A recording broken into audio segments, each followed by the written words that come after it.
raashinkaas hadda aragtaan oo dhowr tuuloona hadda urgudna aan ka qaybinay godob jiraan aan macadka gaarsiinay maantana Suubaan aan joogno maanta aan qaybinayno sidoo kale garow waa qorshaha ku jirta dad yaro in la gaarsiiyo oo aan wali qaybin kismaayo waa ku jirtay oo la qaybiyay shalay iyo daraadba marka dadka wax bixiyay waxaan Ilaahay uga baryaynaa inuu Ilaahay uu miisaanka xasanaadka u saaro dadka la soo gaarsiiyeen Ilaahay inuu barakeeyo oo ay si gaarsiiyaan kulli waa wax yar oo ma badna iyadana kulli waa dardaarmaya oo qofba wuxuu haysto qof aan haysano dariskaaga baa jira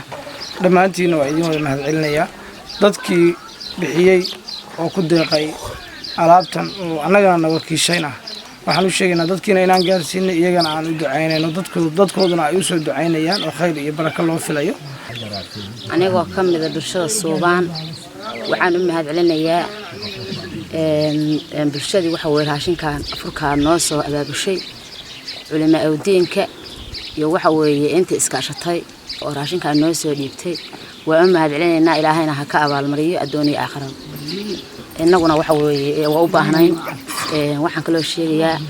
inay baahidu tiro badan tahay dadka yacni noo soo hawshooday oo hawshaas yacni isu xil saaray filankoodii bay ka qayb qaateen iyadana waxaan u celinaynaa in Ilaahay u gargaaro in Ilaahay dadaalkaas Ilaahay wax kala qabto in Ilaahay abshirta waafajiyo baanu Ilaahay uga baryaynaa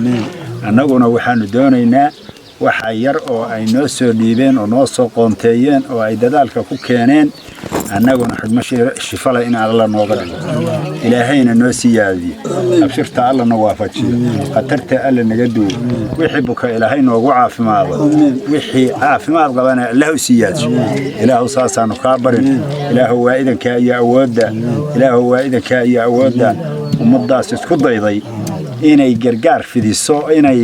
wax la baxdo oo walaalaheed wax gaarsiiso Allah u siyaadiyo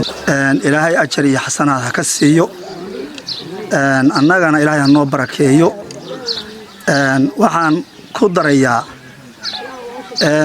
baahidu waa fara badan tahay cidii wax ku darsan ka dhah Ilaahay ha u barakeeyo inay baahidu badan tahay baan u sheegaynaa alxamdulillah